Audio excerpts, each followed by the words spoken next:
Hello everyone. Welcome to Kaundinya IAS Academy.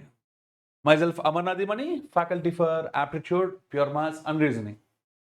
So ఈరోజు నేను మీ ముందుకు వచ్చిన పర్పస్ ఏంటి అంటే మనకి అర్థమెటిక్లో కొన్ని ట్రిక్కీ క్వశ్చన్స్ ఉంటాయి. సో ఆ ట్రిక్కీ క్వశ్చన్స్ ఎలా ఇస్తాడు దానికి మనం ఫన్నీగా ఆన్సర్ అలా చేసేస్తాం. ఎందుకు ఫన్నీ అంటున్నానంటే చాలా మంది స్టూడెంట్స్ ఎగ్జామ్లో ఎస్పెషల్లీ బ్యాంక్ ఎగ్జామ్స్ తీసుకుంటే సార్ చాలా డెప్త్గా ఉన్నాయి, ఓకే మేమేమో చాలా టైం తీసుకుంటున్నాం సార్, మాకు ఎగ్జామ్లో టైం సరిపోవట్లేదు అని పాపం దిగులు పడుతుంటారు. ఓకేనా? సో వాళ్ళకి ఈ క్వశ్చన్స్ ఎలా సాల్వ్ చేయొచ్చు అనే ఆస్పెక్ట్లో ఈరోజు మనం దాని గురించి మాట్లాడుకోబోతున్నాం. అంటే this class is exclusively for bank. Sir మరి బ్యాంక్ ఒక్కదానికైనా అంటే సార్ బ్యాంక్కి చెప్పిన ప్రతి కంటెంట్ ఎస్ఎస్సికి ఉపయోగపడుతుంది కదా దాదాపు. బ్యాంక్కి చెప్పే కంటెంటేగా రైల్వేకైనా ఉపయోగపడేది. సో అంటే ఇలా మనకి అన్ని ఎగ్జామ్స్కి ఉపయోగపడే విధంగా with special reference and special focus on bank coaching గురించి మనం ఇప్పుడు చెప్పుకోబోతున్నాం. ఓకేనా? సో మన కౌంటింగ్ ఐఏఎస్లో ఎలా ఉండబోతుంది, క్వశ్చన్స్ ఎలా ఉంటాయి, వాటి ఎక్స్ప్లెనేషన్ ఎలా ఉండబోతుంది అనే దాని గురించి ఇప్పుడు మాట్లాడబోతున్నాను. ఓకేనా? రైట్, చూడమ్మా. In the following question two equations are given. You have to solve both the equations and give your answer as if x greater than y, first option, x less than y. ఇది మీకు తెలుసు కదా, quadratic ఈక్వేషన్లో ఉంటుంది ఈ model. Suppose ఇప్పుడు ఎగ్జామ్లో ఇలా రెండు ఈక్వేషన్స్ ఇచ్చాడు అనుకుందాం. ఏమి ఇచ్చాడమ్మా? 16x² ఇక్కడ రాస్తాను చూడండి. 16x² plus 20x minus 6 is equal to 0. ఇంకోటి ఏమి ఇచ్చాడమ్మా? 10y² plus 38y minus 24 is equal to 0. ఇలా రెండు ఇచ్చినప్పుడు సో దీన్ని సాల్వ్ చేయడానికి చాలా మంది స్టూడెంట్స్ కన్ఫ్యూజ్ అవుతూ ఉంటారు. దట్ మీరు అబ్జర్వ్ చేస్తే నేను నెంబర్స్ ఏం చిన్న చిన్నవి ఇవ్వాలి, కొంచెం పెద్ద నెంబర్లే ఇచ్చాను. అయితే మీరు ఇక్కడ కొన్ని అడ్వాంటేజ్ కూడా తీసుకోవచ్చు. ఏంటో తెలుసా? ఈ మొత్తంలో 2 కామన్ ఉంది, క్యాన్సిల్ చేయొచ్చు. ఈ మొత్తంలో 2 కామన్ ఉంది, క్యాన్సిల్ చేయొచ్చు. ఎస్, అలా చేసి కూడా దీన్ని సాల్వ్ చేయొచ్చు. నేనేమంటానంటే అలా చేస్తే ఓకే రెగ్యులర్ క్వశ్చన్ అవుతుంది.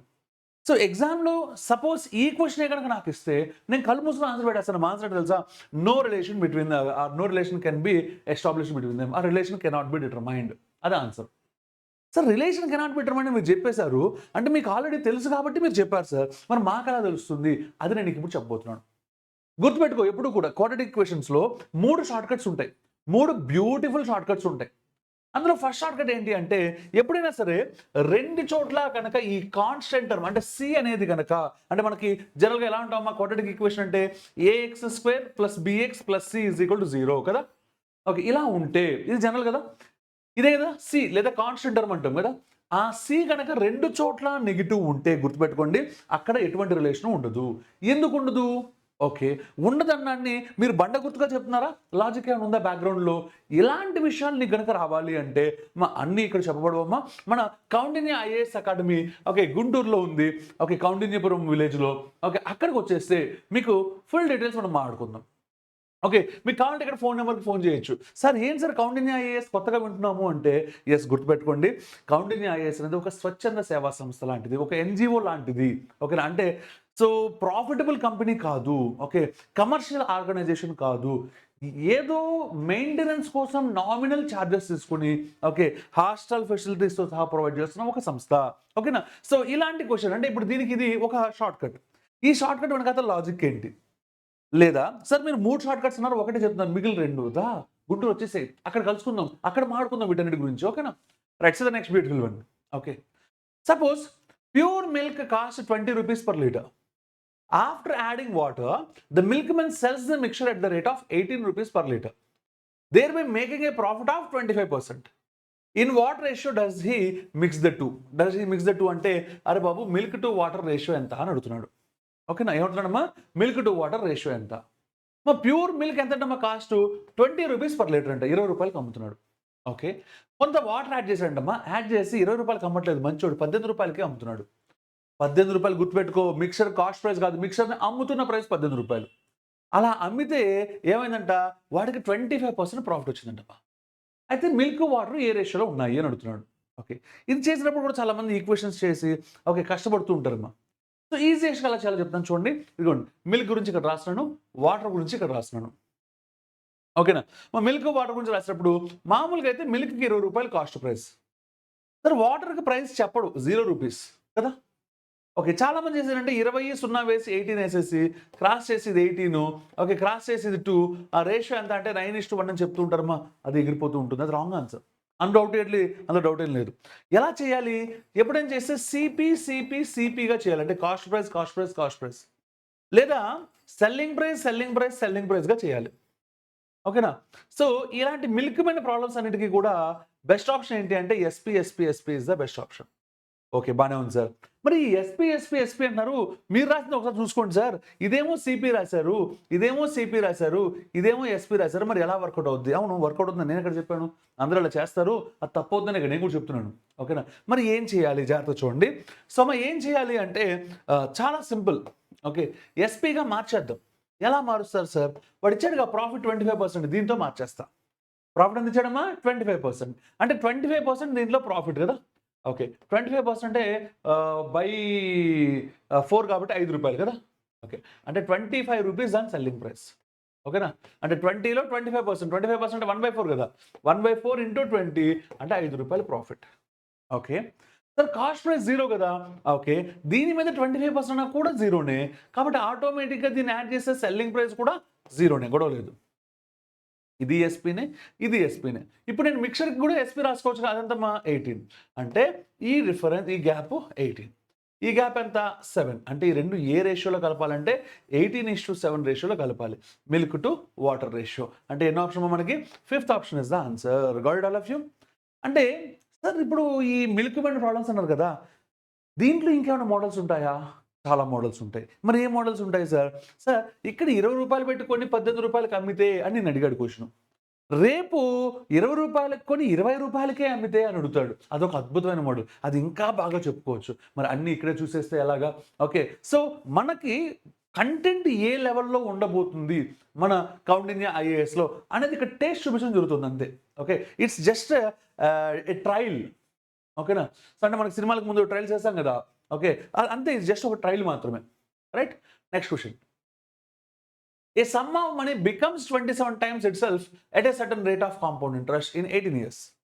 In how many years will it become 81 times itself at the same rate of compound interest? ఓకేనా?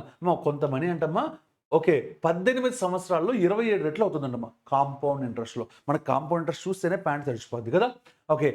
అయితే in how many years will it become 81 times itself at the same rate of compound interest? అదే compound ఇంట్రెస్ట్‌కి ఎన్నాళ్ళలో 81 times అవుతుంది అని అడుగుతున్నాడు. Okay. నేనేమంటాను అంటే sir 27 times అవుతుంది అంటున్నావు కదా నువ్వే. ఓకే. దాన్ని నేను ఇలా అనుకుంటాను చూడండి. మామూలుగా చాలా మందికి నంబర్ ఆఫ్ టైమ్స్ అనేది ఇక్కడ రాసుకుంటారు. ఓకేనా? ఓకే. రాస్తుంది చూడండి. Number of times. Okay. Years అనేది ఇక్కడ రాసుకుంటారు. నేను డైరెక్ట్‌గా షార్ట్‌కట్ చెప్తున్నాను. ఓకే. ఎక్కువ మంది చేసే షార్ట్‌కట్టు మరి అది ఇక్కడ ఎలా ఫెయిల్ అవుతుంది? దాన్ని మన షార్ట్‌కట్స్‌తో ఎలా చేసుకుంటాం? ఈ షార్ట్‌కట్‌ని క్లాస్‌లో ఎవరు చెప్తారు? ఎలా చెప్తారు? చూద్దామా ఒకసారి? ఓకే. ఇప్పుడు నంబర్ ఆఫ్ టైమ్స్ 27 టైమ్స్ అవ్వాలి అంటే 18 ఇయర్స్ టైం పడుతుంది. ఎన్నేళ్ల టైం పడుతుందమ్మా? 18 ఇయర్స్. 81 టైమ్స్‌కి ఎన్నాళ్ళు? ఇది క్వెషన్. ఇలాంటి క్వెషన్స్ కాకుండా మామూలుగా అయితే ఎగ్జామ్‌లో ఎలాంటి క్వెషన్స్ చూస్తుంటారంటే ఎక్కువ మంది 3 టైమ్స్ అవ్వడానికి సపోజ్ 5 ఇయర్స్ టైం పడుతుంది. సపోజ్ 27 టైమ్స్ అవ్వడానికి ఎన్నాళ్ళు అనేది క్వెషన్ అడుగుతూ ఉంటాడు ఎగ్జామ్‌లో. లేకపోతే ఎక్కువ మంది స్టూడెంట్స్ చూసిన క్వెషన్‌లు ఇలాగే ఉంటాయి. అప్పుడు వాళ్ళ షార్ట్‌కట్ ఉంది సార్ మనకి 27 అంటే గుర్తుపెట్టుకోండి మీరు. ఓకే. ఇది 3 క్యూబ్ సార్. ఓకే. ఇప్పుడు ఏం చేయాలంటే ఈ 3ని 5ని మల్టిప్లై చేయాలి. 3 5 ఆర్ 15, 15 ఇయర్స్ అని చెప్తాడు. అయితే ఇక్కడ పాయింట్ ఏంటి అంటే ఈ షార్ట్‌కట్ ఎలా వచ్చింది? నీకు తెలీదు. సరే ఈ షార్ట్‌కట్ నేను మర్చిపోతే ఒరిజినల్ ప్రొసీజర్ ఏంటి నీకు తెలీదు. దీని ఒరిజినల్ ప్రొసీజర్ ఏంటి? రా. గుంటూరు రా. కలుసుకుందాం. అక్కడ చెప్తా దీని ఒరిజినల్ ప్రొసీజర్ ఏంటో. మన కౌండిన్య ఐఏఎస్ అకాడమీలో చెప్తాను. ఓకే. అమ్మ ఇక్కడ మీరు చూస్తున్న ఏ క్వెషన్ అయినా సరే మన హ్యాండ్‌ఔట్‌లోంచి తీసిచ్చింది. ఎందుకు అంటే సో ఏదో అంటే చాలా మందికి ఒక ఫీలింగ్ ఉంటుంది. సార్ మీరు చెప్పేటప్పుడేమో ఆన్‌లైన్‌లో అట్రాక్టివ్‌గా మంచి మంచి క్వెషన్‌లు తీసుకొచ్చి చెప్తారు. క్లాస్ రూమ్‌లోకి వెళ్తేనేమో అన్ని క్వెషన్‌లు ఉండవు సార్. వద్దు. నువ్వు రా. ఈ వీడియోలో ఉన్న ప్రతి క్వెషన్‌ని స్క్రీన్‌షాట్ తీసుకో. ఓకే. మన కౌండిన్య ఐఏఎస్‌కి రా. ఓకే. దాంట్లో మన బ్యాంక్ కోచింగ్‌కి హ్యాండ్‌ఔట్స్ ఇచ్చి ఉంటాం ఆల్రెడీ. ఆ హ్యాండ్‌ఔట్స్ తీసుకొని నేను చెప్పినవి ఏ టాపిక్కో, నేను చెప్పిన క్వెషన్ దాంట్లో ఉందో లేదో చూసుకో. ఓకే. ఉందనుకో ఓకే. అంటే సార్ నిజమే చెప్పాడని నమ్ము. నమ్మే జాయిన్ అవ్వు. ఓకే. జాయిన్ అవ్వడానికి ఇక్కడ థింగ్ ఏంటి అంటే వాట్ వి సే ఇదొక స్వచ్ఛంద సేవా సంస్థ లాంటిది. ప్రాఫిటబుల్ ఆర్గనైజేషన్ కాదు. ఓకే. నాన్ ప్రాఫిటబుల్ కంపెనీ అంటారమ్మా. ఓకేనా? రిజిస్ట్రేషన్ ప్రకారం అయితే. సో దీంట్లో ఫీజ్ ఎలా ఉంటుంది అంటే నువ్వు బయట కోచింగ్‌లు తీసుకుంటావు చూసావా? దాంట్లో ఆల్‌మోస్ట్ 1/4 ఫీజ్‌కి మనం ఇక్కడ కోచింగ్ ఇస్తాం. సరే మరి 1/4 ఫీజ్ అంటున్నారు. మొత్తం సిలబస్ చెప్తారా? ఇక్కడ ఒక అర్థమెటిక్ రీజనింగ్‌కి నేను సుమారుగా 250 గంటలు క్లాస్ టీచింగ్ చేస్తా. అర్థమెటిక్ రీజనింగ్ ఒక్క 2 సబ్జెక్ట్స్ కోసం మాత్రమే 250 గంటలు. గుర్తుపెట్టుకో ఎస్ఎస్‌సిలో ఉండే ప్యూర్ మ్యాథ్స్ నేను చెప్పట్లా. ఓన్లీ బ్యాంక్ వచ్చే అర్థమెటిక్ రీజనింగ్‌కి వచ్చే కంటెంట్ నేను 250 గంటలు సుమారుగా చెప్తున్నాను. జీకే ఒక 100 గంటల పైన చెప్తారు. ఇంగ్లీష్ ఒక 100 గంటల పైన చెప్తారు. అంటే సార్ ఒక బ్యాంక్ కోచింగ్‌కి ఇలా 500 గంటల దాకా క్లాసులు చెప్పే సంస్థ ఎక్కడైనా ఉందా? మీరు వెతుక్కోండి. ఓకే. సార్ మరి ఫ్యాకల్టీ సంగతి ఏంటి? మరి క్వాలిటీగా చెప్తారా? యెస్. ఓకే. మన కోచింగ్ కౌండిన్య ఐఏఎస్ అనేది ఉండడం అయితే గుంటూరు పెదకాకానిలో ఉన్నా కూడా వెనిగండ్ల విలేజ్ పక్కనున్న కౌండిన్యపురంలో నేను హైదరాబాద్ నుంచి ట్రావెల్ చేసి అక్కడ చెప్తా. సార్ మీరు అంటున్నారు ఎవరు సార్ మీరు? నేను హైదరాబాద్‌లో సివిల్స్ చెప్తా. గ్రూప్స్ చెప్తా. క్యాట్ చెప్తా. ఎస్ఐ కానిస్టేబుల్ చెప్తా. లేదంటే బ్యాంక్ ఎస్ఎస్‌సి చెప్తా. ఓకే. మ్యాట్ చెప్పిన అనుభవం ఉంది. జీఆర్ఈ చెప్పిన అనుభవం ఉంది. ఓకే. అంటే ఇలా ఆల్‌మోస్ట్ ఇండియాలో ఉన్న అన్ని కాంపిటీటివ్ ఎగ్జామినేషన్ చెప్పిన అనుభవంతో నేను మీకు అక్కడికొచ్చి దాన్నేమంటారంటే నా అనుభవం మొత్తాన్ని రంగరించి మీకు అందిస్తాను. సార్ మరి మన జీకే సార్ జీకే మీకు గుంటూరు మార్కెట్‌లో అనే కన్నా కూడా ఏపీ మొత్తంలో ఉన్న టాప్ మోస్ట్ క్రీమెస్ట్ అనే వర్డ్ కరెక్ట్ కాదు కాబట్టి cream. Okay. The best cream మీ దగ్గరికొస్తుంది. సార్ మరి ఇంగ్లీష్ ఏంటి సార్? మరి ఇంగ్లీష్ మాకు చాలా వెయిటేజ్ ఉంటుంది. ఇంగ్లీష్‌కి రా. ఓకే. అరటిపండు ఒలిచి నోట్లో పెట్టినంత ఈజీగా చెప్పేస్తారు. ఓకే. అంటే యూ కెన్ అంటే once if you visit there you can experience it. Once you visit there you will find the other students. నీలాంటి స్టూడెంట్స్ కనపడతారు. అంటే అక్కడ కోచింగ్ తీసుకున్న వాళ్ళు కనబడతారు. వాళ్ళతో మాటావనుకో, నా ప్రెజెన్స్‌లో కాదు, సంస్థ యొక్క ఎంప్లాయీస్ ఆబ్సెన్స్‌లో నువ్వు మాటావనుకో, వాళ్ళు నీకు అబద్ధాలు చెప్పరుగా. ఓకేనా? సో, వాళ్ళు బాధితులైతే, వాళ్ళు విక్టిమ్స్ అయితే, ఇక్కడికొస్తే దోల తీరిపోద్ది అని చెప్తారుగా. అక్కడికొచ్చి వాళ్ళతో మాట్లాడి, నీకు అప్పుడు కూడా yes it is the right organization అనిపిస్తేనే జాయిన్ అవ్వు. ఓకేనా? Right good. సో, ఎనీహౌ ఈ షార్ట్‌కట్ ఇక్కడ పనిచేయదు. It is not universal. మరి ఏది యూనివర్సల్ చూడండి జాగ్రత్తగా. ఇలా 27, 81 ఉన్నప్పుడు దీన్ని 3 క్యూబ్ అని రాసుకుంటే ఈ 81 అనేది 3/4 ప్రైమ్ ఫ్యాక్టరైజేషన్‌లో చెప్పొచ్చు. ఇప్పుడు ఇక్కడ మనం ఏం చేయొచ్చు అంటే ఇదిగో వీళ్ళిద్దరిని మల్టిప్లై చేసి ఈ పవర్‌తో డివైడ్ చేయాలి. ఇది rule. Okay. 18 into 4/3. 3 once 3 sixes. 6 force 24. అంటే ఎన్ని ఇయర్స్ పడుతుందమ్మా? 24 ఇయర్స్ టైం పడుతుంది. ఓకేనా? అంటే ఎన్నో ఆప్షన్ అమ్మా? Third option is the answer. Got it? Let's see the next beautiful one. Okay. So 100 men can complete a piece of work in 75 days. How many more or less number of days are required to complete double the work by 75 men when working hours are reduced to 1/3 and efficiency increased by 20%? మరి ఇది time and వర్క్లో ఒక beautiful question కదా. ఈ time and work క్వశ్చన్ని మనం solve చేయాలంటే మనం ఏం చేయాలి అంటే ఓకే ఇది యూనిటరీ మెథడ్ అంటాము దీన్ని. ఇలాంటివి చేయాలంటే M1 D1 H1 E1 by W1 is equals to M2 D2 H2 E2 by W2. ఈ కాన్సెప్ట్ బేస్ చేసుకొని చేయాలి. సార్ ఏంటి సార్ ఈ ఫార్ములా ఎక్కడి నుంచి వచ్చింది సార్ ఇది? మేమైతే స్కూల్లో నేర్చుకోలేదు, నేను స్కూల్లో నేర్పించలేదు. సార్ ఎం అంటే ఏంటి? Number of men or labour or machinery working. D అంటే time required to complete the given amount of work. అంటే నువ్వు చేసే పనిని కంప్లీట్ చేయడానికి బట్టే టైం. హెచ్ అంటే వర్కింగ్ అవర్స్ ఏ డే. అంటే రోజుకి 8 గంటలు 6 గంటలు 10 గంటలు ఉంటాయి కదా అది. ఈ అంటే ఎఫిషియన్సీ ఆఫ్ ద లేబర్ అంటే సామర్థ్యం అంటాం కదా అది. డబ్ల్యూ అంటే వాళ్ళు చేసే అమౌంట్ ఆఫ్ వర్క్. సరే ఈ ఫార్ములా ఎక్కడి నుంచి వచ్చింది? ఎక్కడి నుంచి వచ్చిందో తెలుసా? నీ చేత ఒక జనరలైజ్డ్గా ఒక బిల్డింగ్ కడితే ఎలా ఉంటుందో అడుగుతా. నువ్వు నాకు ఆన్సర్లు చెప్తావు. నువ్వు చెప్పిన ఆన్సర్స్ తోటి నీ చేత రాయిస్తాయి ఈ ఈక్వేషన్. ఓకేనా? సో ఆ ఈక్వేషన్ ఇప్పుడు మనం దీంట్లో వాడుకోవాలి. సరే M1, M2 అంటున్నారు కదా. అంటే ఇనీషియల్‌గా ఎంతమంది పనిచేస్తున్నారు? ఫైనల్‌గా ఎంతమంది పనిచేస్తున్నారు? ఓకే. D1, D2 అంటే ఇనీషియల్‌గా ఎన్ని రోజులు పట్టింది? తర్వాత ఎన్ని రోజులు పట్టింది? ఇలా చేయాలి. సరే ఈ క్వెషన్ 1 లైన్‌లో అయిపోతుంది సార్. ఇంత పెద్ద క్వెషన్ కనపడుతుంది అర్థం కాదు గానీ, ఓకే 1 లైన్‌లో ఎలా చేయాలి అనేది నేను చెప్పాలి అంటే నీకు అర్థం అవ్వడానికి నేను కొన్ని ఎక్స్‌ట్రా లైన్‌లు రాస్తా. అవి ఎగ్జామ్‌లో చేయక్కర్లా. చూడు M1 అంటే ఇనీషియల్ స్టేజ్. ఇనీషియల్‌గా 100 మంది ఉన్నారు. ఇనీషియల్‌గా 75 రోజులు పట్టాయి. 75 డేస్. ఓకే. నెక్స్ట్ HEW గురించి తర్వాత రాసుకుందాం. How many more or less number of days are required అంటే ఎన్ని ఎక్స్ట్రా రోజులు లేదా ఎన్ని తక్కువ రోజులు అడుగుతున్నాడు. నేను ఎక్కువ రోజులే పట్టుద్ది అనుకుంటున్నాను D2లో. అంటే 75 + X. ఒకవేళ నిజంగా ఎక్కువ రోజులు పట్టేటైతే X అనేది పాజిటివ్ వచ్చింది. ఒకవేళ తక్కువ రోజులు పట్టేటైతే మైనస్ వచ్చింది కదా. Okay. So next one same work చేయాలా? డబల్ ద వర్క్ చేయాలా? డబల్ వర్క్ చేయాలంట. అంటే డబల్ వర్క్ అంటే ఇంతకు ముందు W 1 యూనిట్ అయితే ఇప్పుడు డబల్ కాబట్టి 2 యూనిట్లు కరెక్టేనా కాదా? ఓకే. ఎంతమంది చేయాలి? By 75 men. అంటే ఇంతకు ముందు 100 మంది ఉంటే ఇప్పుడు 75 మందే ఉన్నారు కదా. ఓకే. ఇప్పుడు చూడు when working hours are reduced to 1/3. ఈ 2ని బైని వీటిని ప్రిపోజిషన్స్ అంటాం. సరే ఈ ప్రిపోజిషన్స్ మీద ఫుల్ ప్లెడ్జ్డ్‌గా నాలెడ్జ్ ఉన్నవాడు మాత్రమే చేయగలడు. సార్ ఏంటి సార్ ఫుల్ ప్లెడ్జ్ నాలెడ్జ్ లేదు అంటున్నారు ఏంటి సార్ మాకు అర్థం కాలేదు. ఎస్ అది అర్థం కాదు కాబట్టి నేను చెప్పడానికి వచ్చాను. ఓకేనా బాగా గుర్తుపెట్టుకో మా. సో రెడ్యూస్డ్ బై అంటే ఏంటి, రెడ్యూస్డ్ టు అంటే ఏంటి? సార్ సపోజ్ నా శాలరీ ₹1,00,000 అనుకుందాం. ఎగ్జాంపుల్ కదా ఎంతని అనుకోవచ్చు. ఓకే పైగా మీరు ఇన్కమ్ ట్యాక్స్ వాళ్ళు కూడా కాదు కదా, ఎంతని అనుకోవచ్చు. ఓకే మీకు నేను అంతే కాబట్టి 10 లక్షలు చెప్పండి చెప్తా. రైట్ నా శాలరీ ₹1,00,000 అనుకుందాం. సపోజ్ కరోనా వచ్చింది కదా, పాపం వాళ్ళు కూడా కంపెనీ శాలరీ పే చేయలేక ఓకే మన కౌంటింగ్ అంటే మంచోళ్ళు కట్టి ఇస్తారు కానీ మిగిలిన వాళ్ళు అందులో ఇవ్వలేరు కదా, అందుకని అన్నారు అమర్నాథ్ గారు కొంచెం శాలరీ తగ్గించుకోండి. So your salary is reduced to 70,000 అన్నారు. ఇంకో ఆర్గనైజేషన్ వాళ్ళు అన్నారు అమర్నాథ్ గారు మీ శాలరీ ₹1,00,000 కదా, your salary is reduced by 70,000 అన్నారు. తేడా ఏంటో తెలుసా?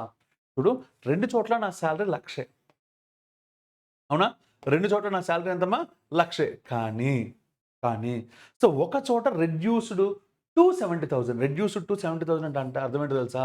నా ఫైనల్ శాలరీని 70,000 కుదించారు అంటే 30,000 తగ్గింది. రెండో చోట ఏమన్నారు తెలుసా? రెడ్యూస్డ్ బై 70,000 అంటే 70,000 తగ్గింది. 70,000 తగ్గితే నాకు ఏం మిగిలింది? 30,000 మిగిలింది. అడుక్కుతున్నాను నేను. అర్థమైనా కాలేదా? సో ఇది రెడ్యూస్డ్ బైకి రెడ్యూస్డ్ బై అంటే ఇలా ఉంటుంది, రెడ్యూస్డ్ టు అంటే ఇది. ఎప్పుడు కూడా గుర్తుపెట్టుకో, టు అంటే అదే ఫైనల్ అమౌంట్, బై అంటే అంత తగ్గించడం అంత పెంచడం చేయాలి. Got it? సో ఇప్పుడు ఇక్కడ మనకి రెడ్యూస్డ్ టు 1/3 అన్నాడు కదా, చూడండి working hours are reduced to 1/3 అంటే ఏంటి? సో 3/1 అంటే 3/1 అంటే ఇనీషియల్గా 3 గంటలు పనిచేస్తే ఇప్పుడు 1/1 అంటే 1 గంట పనిచేస్తున్నాడు కదా. నెక్స్ట్ చూడండి ఎఫిషియన్సీ ఇంక్రీజ్డ్ బై 20%. అప్పుడు జాగ్రత్తగా ఉండండి, ఈసారి ఇంక్రీజ్డ్ టు కాదు, ఇంక్రీజ్డ్ బై 20% అంటే ఇంతకు ముందు కనుక నీకు 100% ఎఫిషియన్సీ ఉంటే ఇప్పుడు నీకు 20% పెరిగి 120% ఎఫిషియన్సీ ఉంది కదా. ఇప్పుడు నేను ఇక్కడ రాసిన ఏ వాల్యూస్ ఎగ్జామ్లో నువ్వు ఇలా రాయక్కర్లా, 2 ఈ ఫార్ములాని నువ్వు రాయక్కర్లా కదా. మరి నేనేం చేయాలి? ఈ ఫార్ములా నీ మైండ్లో ఉంటుంది, ఈ ఎక్కడ ఉండేటానే కానీ రాసింది విడిగా నువ్వు రాయక్కర్లా. ఓకే ఇప్పుడు నువ్వు ఎక్స్పర్ట్ కాదు కాబట్టి నేను రాసా, నువ్వు ఎగ్జామ్ రాసే టైం నేను ఎక్స్పర్ట్ నేను చేస్తాను కాబట్టి నువ్వు రాయక్కర్లా. ఓకే డైరెక్ట్గా వాల్యూస్ సపరేట్ చేయి. M1 అంటే ఇనీషియల్గా 100 మంది ఉన్నారు. ఓకే D1 అంటే వాళ్ళు 75 రోజులు పనిచేశారు. అవర్స్ 3 గంటలు, ఎఫిషియన్సీ 100, 1 యూనిట్ పనిచేశారు. ఫైనల్గా 75 మంది పనిచేస్తున్నారు. ఎన్ని రోజులు అంటే 75 + X రోజులు.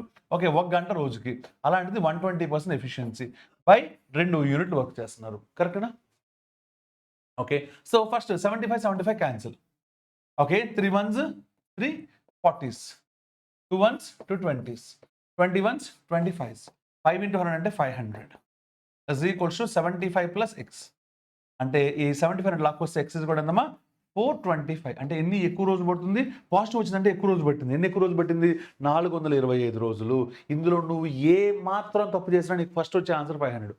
ఇంకో రకమైన 2 తప్పులు ఉంటాయి, ఆ రెండింటిలో ఏది చేసినా వచ్చే ఆన్సర్ 250. క్లాస్కి వచ్చావుడుకో నువ్వు ఏమేమి తప్పులు చేస్తావో మొత్తం నేను చెప్తా ఇక్కడ, అక్కడ చెప్తా.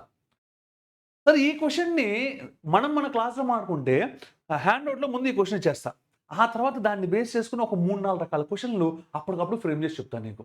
ఎలా అంటే దీన్ని మెన్జురేషన్తో లింక్ ఎలా కలపాలి, దీన్ని డబ్బులతో లింక్ ఎలా కలపాలి, మెన్జురేషన్లో రకరకాల లింకులు ఎలా కలపాలి, ఇలాంటివన్నీ కూడా మనం అక్కడ చెప్పుకుంటాం. ఓకేనా? అంటే సార్ లాస్ట్ టైము బ్యాంక్ ఎగ్జామ్స్లో మెయిన్స్లో ఒక అద్భుతమైన డిఐ సెట్ ఇచ్చాడు. ఏంటో తెలుసా మీకు? మెన్జురేషన్ 3Dని బేస్ చేసుకున్న డిఐ సెట్. సరే ఏం సరే అన్యాయం ఇస్తారు మరి వాళ్ళు బ్యాంకులో. ఓకే మరి అలాంటివి కూడా నేను ప్రిపేర్ చేయాలి కదా. That is why okay so I will say that learn from the leader. ఓకేనా? Let's see the next beautiful one. A contract is to be completed in 56 days. 56 రోజుల్లో ఒక వర్క్ చేద్దాం అనుకున్నారంట. Okay so and 104 men were set to work. ఎంతమంది పనిచేస్తున్నారంటమ్మా? 104 మంది పనిచేస్తున్నారంటమ్మా. Each working 8 hours 8 hours. ప్రతి ఒక్కరు కూడా రోజు 8 గంటలు పనిచేస్తున్నారు. After 30 days 2/5 of the work is completed. 2/5 వంతు పని అయిపోయిందంటమ్మా. Okay how many have to be employed? ఇప్పుడు ఎంతమందిని ఎంప్లాయ్ చేయాలి? So that the work may be completed in time. Each men now working 9 hours a day. Okay ఒక contract తీసుకున్నానమ్మా, 56 రోజుల్లో పూర్తి చేస్తానని నేను కాంట్రాక్ట్ తీసుకున్నాను. నేనేమైనా కాంట్రాక్ట్ ఎలా చేయాలి నాకన్నా 100% తెలుసా? నేనది ఎక్స్పెక్ట్ చేస్తా, అవునా కాదా? ఓకే ఆ ఎక్స్పెక్టేషన్ ప్రకారం 104 మందిని పనిలో పెట్టుకున్నా, వాళ్ళు రోజు 8 గంటలు పనిచేస్తున్నా. 30 రోజులు అయిపోయిన తర్వాత చూసుకుంటే 2/5 ఆఫ్ ద వర్క్ అయిందంట. ఒకసారి జాగ్రత్తగా ఆలోచించు. 56 రోజుల్లో సగం అంటే 28. అంటే ఇక్కడ 30 రోజులు అంటే నేను సగం కంటే ఎక్కువ రోజులు తీసేసుకున్నా. సగం కంటే ఎక్కువ రోజులు తీసుకున్నప్పుడు వర్క్ కూడా సగం కంటే ఎక్కువ అవ్వాలిగా. 2/5 అంటే 40%. అంటే సగం కూడా అవ్వలా. అంటే వర్క్ లేట్ అవుతుంది. అంటే నేనేం చేయాలి? రివ్యూ చేసుకోవాలి కదా! చేసుకున్నా. చేసుకున్నాక ఇప్పుడు నేనేం చేయాలి? కొంతమందిని వర్క్‌లో పెట్టుకోవాలి. How many have to be employed. ఇప్పుడు ఎంతమందిని పనిలో పెట్టుకోవాలి. Okay. So that the work may be completed in time. ఆ వర్క్ ఇన్ టైమ్‌లో అయిపోతుంది. ఇంకో విషయం ఏంటో తెలుసా? Now each man is working for 9 hours a day. రోజు 9 గంటలు. ఇంతకుముందు 8 గంటలు కదా! ఓకే. కింద చేసిన ఈక్వేషన్ సేమ్. ఓకే. ఏంటి ఆ ఈక్వేషన్ ఒకసారి గుర్తుతెచ్చుకోండి. M1 D1 H1 E1/W1 is equals to M2 D2 H2 E2/W2. ఇందులో గుర్తుపెట్టుకోవాల్సిన థింగ్ ఏంటంటే వాడు ఏవైతే వేరియబుల్స్‌గా చెప్తాడో అవన్నీ నువ్వు తీసుకోవాలి. వాడు ఏవి చెప్పడో అవన్నీ నువ్వు వదిలేయొచ్చు. Got all of you. Right. అంటే ఇప్పుడు చూడండి జాగ్రత్తగా. సో ఇందులో నాకేం చెప్పాడంటే డేస్ గురించి మాట్లాడాడు, వర్కర్స్ గురించి మాట్లాడాడు. అంటే M, D ఉన్నాయి. ఓకే. వర్క్ 250 అయిందంటున్నాడంటే వర్క్ ఉంది. మరి అవర్స్ చెప్పాడా? చెప్పాడు సారు. ఇక్కడ 8 అవర్స్ అంటే ఇక్కడ 9 అవర్స్ అంట. అంటే హెచ్ కూడా ఉంది. కానీ ఎఫిషియన్సీ గురించి మాట్లాడలా. అంటే efficiency మారలా. మారలేదంటే E1 E2. E1 E2 అయితే వాళ్ళిద్దరు క్యాన్సిల్ అయిపోయారు. Cancel, cancel. గొడవ లేదు. ఓకే. వాళ్ళిద్దరు ఎప్పుడైతే క్యాన్సిల్ అయ్యారో ఆటోమేటిక్‌గా నేనేం చేయొచ్చు? ఓకే. ఈ ఫార్ములా ఇక్కడ వాడేసుకుందాం. చూడండి మొత్తం 56 రోజులు కదా! ఎన్ని రోజులు? 56 రోజులు. అందులో స్టార్టింగ్‌లో 104 మంది ఉన్నారు. వాళ్ళు ఎన్ని రోజులు పనిచేశారు? 30 రోజులు పనిచేసిన తర్వాత నేను రివ్యూ చేశా. వాళ్ళు రోజుకి ఎన్ని గంటలు పనిచేస్తున్నారు? 8 గంటలు పనిచేస్తున్నారు. కరెక్టేనా? ఓకే. అండ్ వాళ్ళ ఎంత వర్క్ చేశారు? 2/5 ఆఫ్ ద వర్క్ చేశారు. ఎంత చేశారమ్మా? 2/5. 2/5 అంటే ఏంటి? మొత్తం 5 యూనిట్ల పనైతే వాళ్ళు 2 యూనిట్లు చేశారు. కరెక్టేనా కాదా? 2/5 అంటే ఏంటి? మొత్తం 5 యూనిట్ల పని అంటే వాళ్ళు 2 యూనిట్లు చేశారు. అంటే వీళ్ళు 2 యూనిట్లు చేశారంటే వర్క్ అయిపోవాలంటే వీళ్ళు 3 యూనిట్లు చేయాలిగా. అప్పుడే 5 యూనిట్లు అయ్యేది. ఓకే. ఇక్కడ వర్కింగ్ అవర్స్ ఎన్ని గంటలు చూడండి? 9 గంటలు. సరే డేస్ గురించి మాట్లాడితే ఉన్నది 56 రోజులు. వాడు ముందే చెప్పాడు. వర్క్ కంప్లీట్ అవ్వాలి. ఇన్ టైమ్‌లో అవ్వాలి. ఇన్ టైమ్ అంటే ఇక్కడ 30 గంటలు 30 రోజులు పోయింది. 56లో 30 పోతే ఇంకా 26 రోజులే ఉన్నాయి. అలా జరగాలి అంటే ఆల్రెడీ ఉన్న 104 మందికి ఎంతమందిని యాడ్ చేయాలి? కరెక్టేనా కాదా? అంటే 104 + 6. ఈ వాల్యూస్ యాస్‌టీస్ తీసుకెళ్ళి సబ్స్టిట్యూట్ చేసి ఆన్సర్ వచ్చేసుద్ది. సార్ మళ్ళీ నాకు డౌటు. ఎగ్జామ్‌లో మనం ఈ క్వెషన్ చేయాలంటే వీళ్ళిద్దరిని రాసుకునే బదులు ఈ 2 డైరెక్ట్‌గా కలిపి ఇక్కడ అప్లై చేస్తే సరిపోద్దిగా. టైం వేస్ట్ ఎందుకు నాకు? ఓకే. ఇప్పుడు సింపుల్‌గా చేద్దాం చూడండి ఒకసారి జాగ్రత్తగా. ఇనీషియల్‌గా 104 మంది ఉన్నారు. వాళ్ళు 30 రోజులు పనిచేశారు. రోజుకి 8 గంటలు. వాళ్ళు చేసింది 2 యూనిట్లు. ఇప్పుడు చేయాల్సింది 3 యూనిట్లు. ఉన్నది 104 మందికి ఎక్స్ మంది జాయిన్ అయ్యారు కాబట్టి 104 + ఎక్స్. ఓకే. వాళ్ళకున్నది 26 రోజులే టైము. గంటలేమో 9. కరెక్టేనా కాదా? Okay. Good. So value substitute చేశా. ఇంకా సింప్లిఫై చేస్తే పని అయిపోయింది. చూడండి ఒకసారి జాగ్రత్తగా. Okay. 3 1s 3 3s. Okay. 26 1s 26 4s. Okay. 2 ఒకట్లు 2 2లు. ఇంకా ఓకే. 3 ఒకట్లు 3 10లు. ఓకే. అంటే 2 ఎందులు 16 × 10 అంటే 160 is equals to 104 + X. Okay. 104 ఇది తెచ్చేసుకుంటే ఎక్స్ ఈజ్ ఈక్వల్ ఎంతమ్మా? 56. ఎంతమ్మా? 56. అంటే 56 మందిని నువ్వు కొత్తగా వర్క్‌లో పెట్టుకోవాలి. సో అంటే ఎన్నో ఆప్షన్ మా B is the answer. Hope you understand. ఓకేనా? ఇది ఇప్పుడు ఇవన్నీ కూడా మన హ్యాండ్‌ఔట్‌లో ఉన్న క్వెషన్సే. ఓకే. మన కౌండిన్య ఐఏఎస్ మీరు వస్తే ఒకసారి అంటే ఇచ్చిన నెంబర్ ఉంది కదా! ఓకే. ఈ నెంబర్ కూడా మీకేమి టెలికాలర్ నెంబర్ కాదమ్మా. ఓకే. ఈవి నారాయణ గారని మన సంస్థకి chairman, founding chairman. Okay. Founder and chairman. So ఆయన మన టీజేపీఎస్ కాలేజీలో ప్రిన్సిపల్‌గా చేసి 20 ఏళ్ల క్రితమే రిటైర్ అయ్యారు. సుమారుగా 80 ఏళ్ల మనిషి. సమాజానికి ఏదైనా గివ్ బ్యాక్ ఏదో ఒకటి నా సమాజానికి నేను ఇవ్వాలి. సమాజమే నన్ను ఇంత వాడిని చేసింది అనే ఉద్దేశంతో స్టార్ట్ చేసిన సంస్థ. ఓకేనా? సో మన అలాంటి అభ్యుదయ భావాలున్న ఓకే. డాక్టర్ ఈవి నారాయణ గారి చేత అంటే ఆ సార్ ఆధ్వర్యంలో ఓకే. నడుస్తున్న సంస్థ ఏంటంటే మన కౌండిన్య ఐఏఎస్ అకాడమీ అని. ఓకేనా మై డియర్ పర్సనల్స్. సో ఇక్కడికి వస్తే ఏమొస్తుంది అనేది నేను మీకు ఆల్రెడీ చెప్పా. ఒక్కసారి విజిట్ చేశారనుకోండి మనకు ఒక అందమైన క్యాంపస్ ఉంటుంది. ఓకే. సో మన యూట్యూబ్‌లో మీకు మన క్యాంపస్ వీడియోస్ కూడా దొరుకుతాయి. ఓకే. సో స్టూడెంట్స్ ఆల్రెడీ ఎలా ఫీల్ అవుతున్నారని కొన్ని షార్ట్స్, కొన్ని వీడియోస్ కూడా దాంట్లో మీకు దొరుకుతాయి. ఓకే. మన నారాయణ సార్ అందులో కనబడతారు మీకు. ఓకే. మిగిలిన మన ఫ్యాకల్టీలు కూడా కనబడతారు దాంట్లో. సో దీనికి అకాడమిక్ చీఫ్‌గా లేకపోతే ఇలాంటి చాలా వాటికి మనకి ఐఏఎస్‌లు, ఐపీఎస్‌లు, ఐఆర్ఎస్‌లు కూడా దీంతో సంబంధంలో ఉంటారు. ఎందుకంటే ఇది ఒక వాట్ వి సే ఒక కమర్షియల్ ఆర్గనైజేషను, ఓకే. రూ. 4 సంపాదించడం కోసం నలుగురు చిన్న చిన్న వ్యక్తులు కలిసి పెట్టింది కాదు. ఓకే.